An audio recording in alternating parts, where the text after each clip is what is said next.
Bonjour Julien, Bonjour François. on rentre dans la bouffe ce midi, on va parler de Chipotle. Oui. On va parler de bouffe mexicaine. Oui, effectivement, CMG, hein, c'est ça le symbole? Exactement, oui. Donc ça, c'est une entreprise qui a été fondée en 1993 et puis qui a vraiment une grosse croissance à l'heure actuelle avec une capitalisation boursière de 20 milliards de dollars. Et puis, donc là, elle a environ 1700 restaurants qui sont pour la grande majorité aux États-Unis. Donc, il y a une croissance à prévoir parce que là, ils commencent à ouvrir des restaurants au Canada, au Royaume-Uni, en Allemagne puis en France. Et puis, quand on regarde les revenus en 2014, c'est 400 millions de dollars, mais à l'heure actuelle, les investisseurs, quand ils achètent le titre, ils payent 52 fois les bénéfices actuels. Pas Donc, cher un peu, ça? c'est très, très cher. Et puis, quand on regarde même aussi les bénéfices par rapport aux bénéfices futurs, on paye actuellement 38 fois les bénéfices actuels. Futurs, plutôt. Ouais. C'est dispendieux un peu, là. C'est un fast-food avec des produits bio, là, mais quand même. Quand je regarde les autres, là, disons qu'on veut faire des comparables. C'est sûr que c'est difficilement comparable. Là, je regardais dans Bloomberg tantôt, Tim Hortons, on est loin des 52 fois les bénéfices. Là. Non, c'est vrai. Mais en fait, là, il y a des raisons pourquoi c'est autant surévalué, là, pourquoi les investisseurs se ruent vraiment vers ce titre-là. Donc, vous l'avez dit tantôt, là, premièrement, c'est qu'ils vont avec la tendance actuelle. Donc, c'est un fast-food, mais qui va aussi avec les besoins des gens dans les changements d'habitude. Donc, ils veulent manger plus santé, mais ils veulent pas prendre le temps d'aller se préparer de quoi à la maison. Mais bon.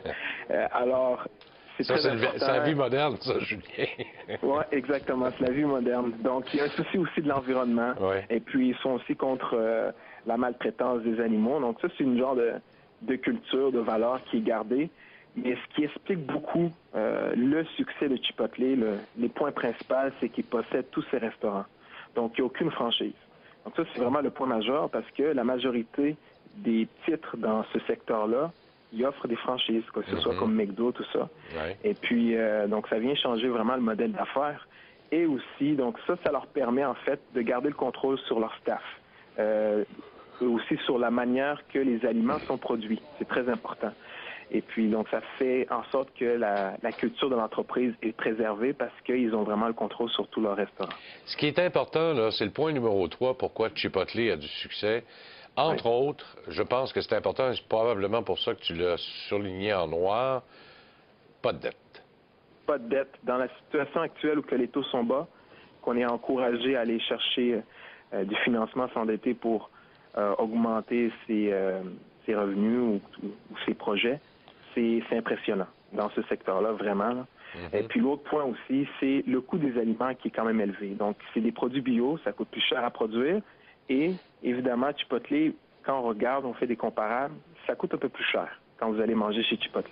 Donc là, ça, c'est un couteau à double tranchant dans le sens que ça se peut qu'à un certain moment, il n'y ait pas le choix de baisser là, leur prix. Là. Exactement. Et quand on regarde d'ailleurs les ventes des parts de McDonald's qui ont dépassé 1,5 milliard, on remarque que Chipotle, lui, est toujours au-dessus, là, en tout cas en toute proportion gardée là, en termes de pourcentage.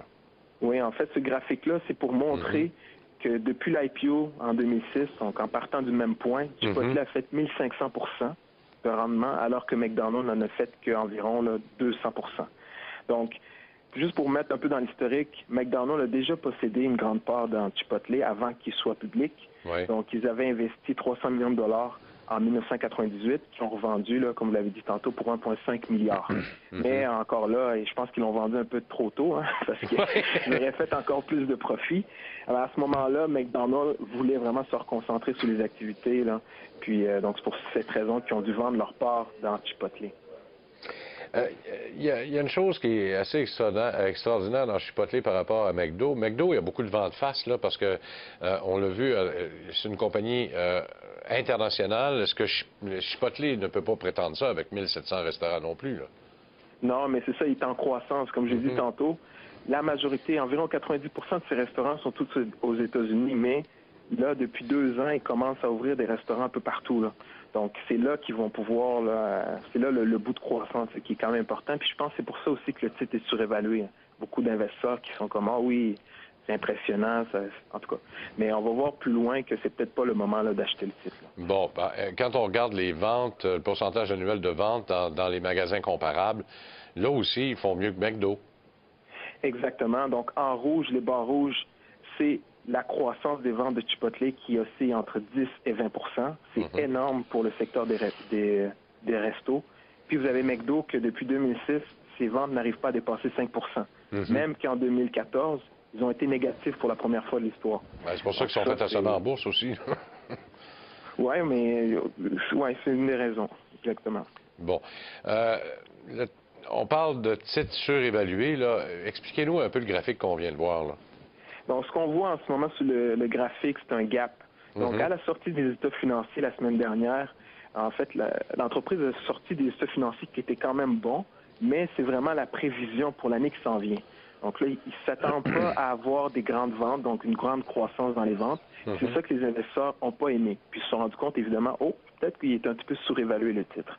Donc là, il y a eu un gap, mais à ce moment-là, c'était un sommet historique. Donc c'est pour ça que ce gap-là est important, c'est que pour les prochains temps à venir, je ne conseillerais pas aux gens vraiment d'investir dans le titre, quoi qu'ils peuvent même le vendre à découvert pour les traders qui sont quand même avancés.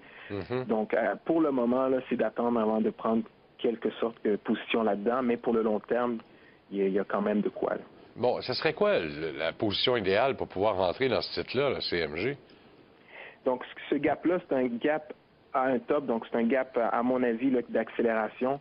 Donc, il faut attendre que le prix revienne aux alentours de 600 $, même peut-être en bas. Bon, on faudrait revenir au niveau d'octobre dernier, à peu près, là? Oui, bien, à mi-octobre environ, là. Puis, ou sinon, si le gap est rempli, donc si dans les prochains jours, le titre remonte aux alentours de 700, bien, il faut attendre que le gap soit rempli là, avant de prendre quelconque position. Mais à l'heure actuelle, de ce que je vois, c'est que pour les prochains mois à venir, là, il est fort probable que le titre baisse. Bon. Situation de McDo maintenant. 35 000 restaurants comparativement à 1 700. On voit que la différence est très énorme entre les deux, sauf que McDo est à maturité alors que l'autre peut continuer à croître, lui. Exactement. Puis la situation de McDo, j'ai vu un peu dans les questions des auditeurs. Donc là, c'est peut-être important pour la personne comprenne. En ce moment, McDo, là, le point majeur à retenir, c'est qu'il y a une baisse dans ses ventes de 4 en 2014. C'est la première fois de l'histoire que c'est arrivé. Même en 2008, ce n'était pas arrivé. Donc là, l'entreprise, dernièrement, ils ont fait une restructuration. Donc, le CEO, il a pris sa retraite, puis ils ont mis un nouveau CEO. Mais ça nous dit deux choses, la situation actuelle. Que la première, s'il y a un changement dans les habitudes des gens, donc ils veulent se manger plus santé. Puis l'autre chose aussi, vu que c'est une entreprise qui est située un peu partout dans le monde, il y a une baisse de la consommation des ménages. Donc ça, c'est un autre des points. Alors, c'est soit la combinaison des deux ou un des deux qui est plus important. Oui, parce que c'est quand même de la consommation discrétionnaire, malgré tout, la restauration. Là. Alors, il faut quand même s'y faire. Puis quand on regarde sur le graphique, on va mieux comprendre ce qui s'est passé. Il n'y a rien de mieux qu'un bon vieux graphique là, pour comprendre quand une compagnie voit sa croissance des ventes diminuer.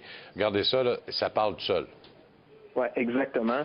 Et puis, vraiment, c'est pas capable de remonter à la ligne rouge, là, qui est le 0. Donc, pour les années qui viennent, là, vraiment, McDo, de plus en plus, je sais pas si vous avez remarqué, on commence à avoir plus de pubs sur... Ils essaient de trouver quoi faire là, pour ramener les gens à aller consommer, pour ramener de la croissance, en fait. Mais moi, si j'étais les gens chez McDo, je ferais des acquisitions. Donc, on sait que McDo est vraiment fermé sur... Les burgers, donc ils n'ont pas à rechanger leur modèle. Ce qu'ils devraient faire, c'est faire des acquisitions comme ils ont pu faire avec Chipotle, mais essayer de les garder un peu plus longtemps. Là. Bon, alors, prendre des choses qui sont à côté, il faut quand même l'avouer, là, le Chipotle, la restauration mexicaine, il avait tenté aussi chez McDo, c'était un peu emprunté d'eux autres, là, à la fin des années 90. Là.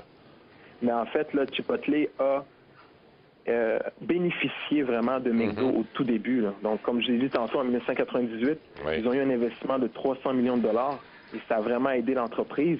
Puis quand elle est devenue publique, bien là, elle a racheté toutes ses actions. Bien, Julien, merci beaucoup. On vous retrouve dans 2 semaines. OK, merci, au revoir. On vient avec les questions. À tout de suite.